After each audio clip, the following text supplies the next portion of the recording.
Hi everybody and welcome back to the Upside Dan. I'm very excited to talk about the movie Moonfall, which releases in theaters on February 4th, 2022. I was lucky enough to see an early screening of this film because Regal put out a Regal Unlimited exclusive advanced screening of Moonfall. Thank you Regal for hosting this early access screening. But what did I think of the movie Moonfall?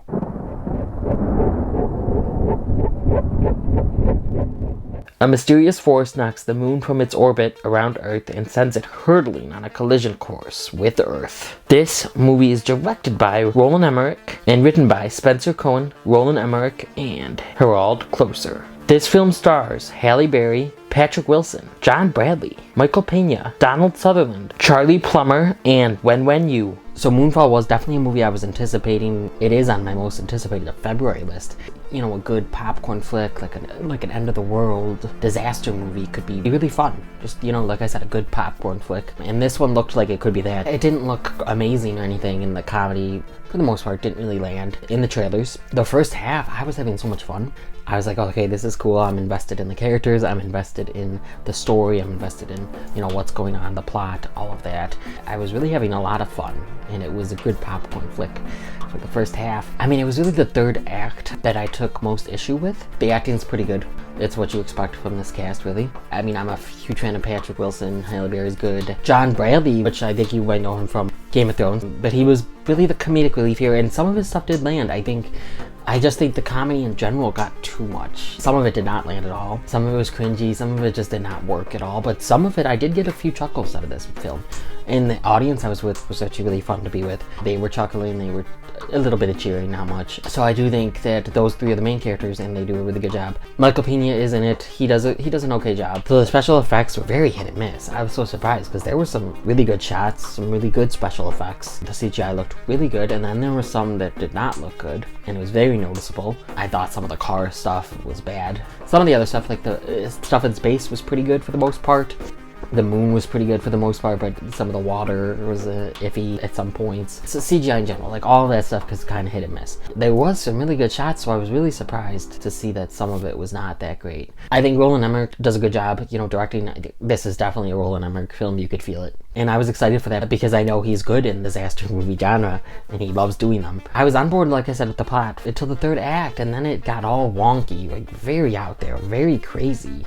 Very weird. Almost felt like a different movie at times. And that's where I found a lot of issue with it. There's a lot of plot holes. I felt a lot of the issue with it was pacing, first of all. So going into the third act, the pacing, it did feel a little long. At first I was very much enjoying myself, and then it just kind of, the pacing was off, and it felt longer than it needed to be, and it was like it couldn't be just a fun popcorn flick anymore because I wasn't having as much fun as I was at the beginning. Yeah, so the third act just got a little wonky. It was fun at times, even in the third act. I just felt it was way out there and way weird. But almost at the same time, if they were gonna go that route, they just should have went all bonkers the whole film.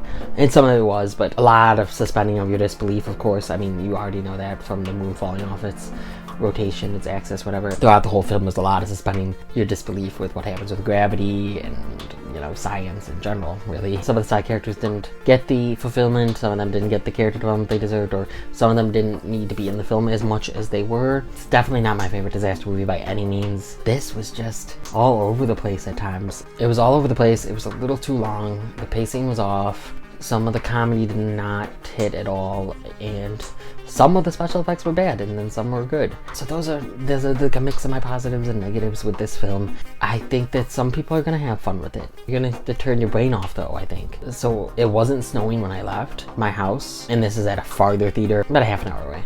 And it was snowing like while I was on the highway on the way to the theater, and it was bad. So I risked my life for this movie, and it was not worth it. I was gonna turn back. I am horrible at directions, and so I was like, okay, I'll get there, and I'm gonna look. If it's gonna be still snowing this whole movie, I'm going back home, and I'm going back home side roads and stuff.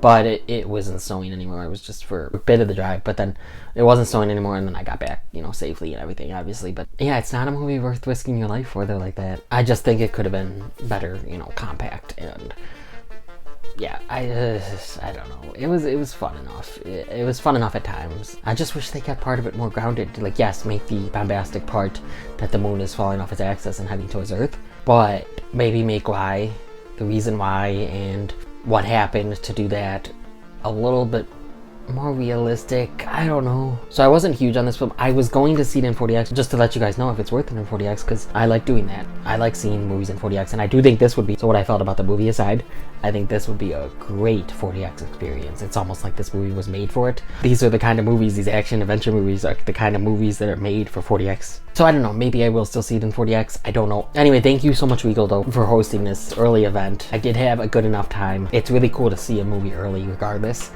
no matter whether it's great, bad, whatever. Before I get to my grade, please comment down below. Have you seen Moonfall yet? What did you think of it? Are you excited for Moonfall? Is it on your most anticipated movies of February? Let me know down in that comment section. Please blow up that comment section. But what would I give Moonfall? Moonfall gets a 6 out of 10 from me. That's a 6 out of 10 for Moonfall. Don't forget, Moonfall comes to theaters February 4th, 2022. If you liked what you've seen here and you want to see some more content from me, click around here to see something else from me. Please like this video, comment on this video, share this video with the movie fans in your life. Hit that notification bell, subscribe, and come to the Upside Dan.